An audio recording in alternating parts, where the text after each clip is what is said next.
Merry Christmas nga pala sa inyo guys. Kain tayo ng Graham. Gawa to ng ate ko. Tikman natin kung masarap. Alam nyo, dahil Pasko, syempre may mga ham. Namimigay ng ham. Sa office, namigay ng ham. Tapos, may isa akong katrabaho. Hindi daw sila nagsiselebrate ng Pasko. Tapos, nung mag-uwi kami, nakita ko, may bit-bit siyang ham. Ay, nasira. Sobrang bigas nasira.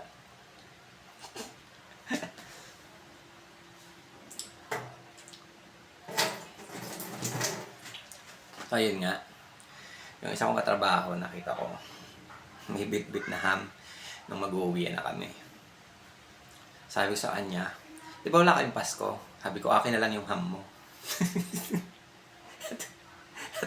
Atawa siya. Sabi niya, hindi lang kami nag-celebrate ng Pasko, pero kumakain kami ng ham. Sabi ko, ganun ba? Sabi, sige, uwi mo na. Ayun lang. Merry Christmas nga pala sa inyong lahat, guys. Sana masaya yung Pasko nyo. Kain tayo. Tigas nga lang yung Graham. Pero masarap. Gusto nyo?